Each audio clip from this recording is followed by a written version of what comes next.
If you work with computers, you've likely heard terms like RAM, hard drive, and processor mentioned by tech support or others who are more interested in what goes on inside of a computer's case.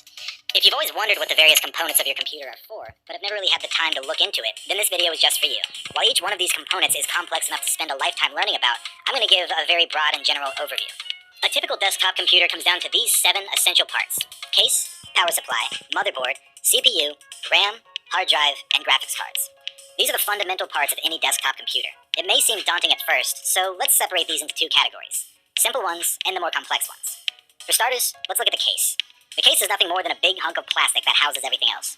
Some of them have more or less physical space, some of them have different parts where you can put screws in or this or that, but at the end of the day, all the case really does is provide a nice enclosed system for everything else.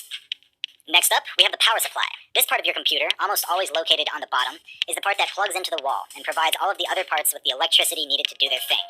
You can think of it as an extremely advanced AC adapter. The last of the simple parts to mention is the motherboard.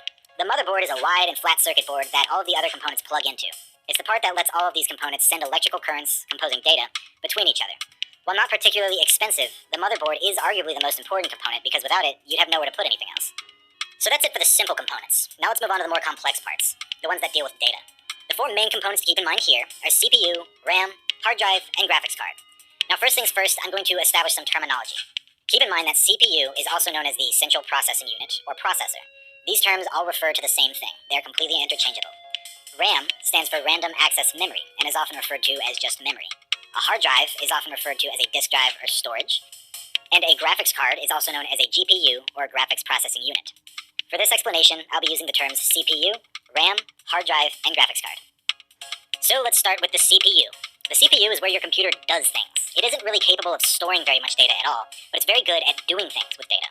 Quickly reading it, arranging it, doing the type of quick and massive calculations needed to run your programs. This is where most of your programs are essentially run from. It's often referred to as the brain of the computer. I personally don't like this description because really your entire computer is just a brain. It's just the center part of your computer's brain. Basically everything that happens in your computer goes through your CPU at some point. Now let's talk about RAM and hard drive at the same time because they have a very unique relationship, which is probably why people often confuse the two. Your hard drive is where all of your data is stored. When your computer tells you you're running low on space, it's because your hard drive is almost full. All of the data that makes up your videos, pictures, documents, project files, or the 3D worlds and models that make up a game are all stored here. While hard drives can store lots of data, they're relatively bad at accessing that data quickly. Everything is accessed through a tiny little wire here, and because most hard drives are made up of spinning disks, your hard drive isn't going to be able to constantly give your CPU the information it needs to run certain programs. That's where RAM comes in. RAM is another form of storage. It stores the exact same kind of data as your hard drive, but RAM sacrifices storage space for nearly instant accessibility. Unlike your hard drive, which sends all of its data through a tiny little thin wire, your RAM is arranged in these long, thin sticks that insert into your motherboard. Think about a storage unit. If you have a massive warehouse with only a thin doorway, it's going to be difficult to get in, find what you need, and get out if it's kind of spread all over the place. You'll have to go through a tiny door. But if you have a long, wide storage shed that's got a big, massive garage composing an entire side of it, you won't be able to store as much, but things are significantly easier to get to. Typically, if your computer has 1,000 gigabytes of storage space in your hard drive, it's likely got about 16 gigabytes worth of RAM. Here's where you put the stuff you own but you aren't currently using, and this smaller one is where you put the stuff that you are using and need to be able to get in and out of quickly. When you run a program or a project file, your CPU identifies what parts of data are needed for that program to run, it pulls them from your hard drive, and then it stores them in your RAM sticks for quick accessibility.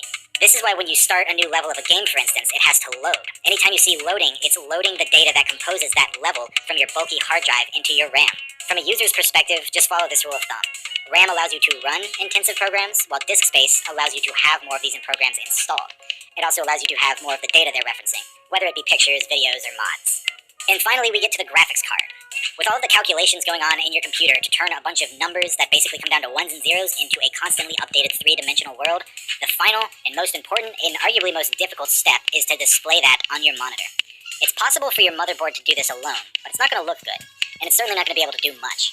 Your graphics card is essentially an entire computer in and of itself, dedicated to the sole task of figuring out what pixels need to light up on your screen, in what color, and at what time. If you were playing a game that had a very busy and high-texture world with lots of models and different angles and colors, your CPU is the thing that creates that world. It knows where the stuff is, and it does so with data that's been stored in your RAM, which was loaded out of your hard drive, but it's your graphics card that figures out what it's supposed to look like based on where you're standing in the world. Without getting too off topic here, if you're somebody who likes math, I highly recommend you look up fast inverse square root, which is directly related to how 3-dimensional worlds calculate perspectives.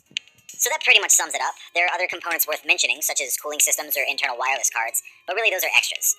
So to summarize what I talked about so far, the case stores everything in a physical box, the power supply gives electricity to what needs it, the motherboard is the body that everything plugs into, the CPU does everything, RAM stores data that is needed for quick access, hard drives store everything that you have installed and the data that goes along with those programs, while the graphics card figures out how it's all supposed to look on your monitor. Well, thank you very much for watching. I hope I helped, and if you have any questions, feel free to leave a comment, and I'll do my best to answer them. Liking and subscribing is always a big help, and I plan to put out many more videos explaining technical concepts such as this one.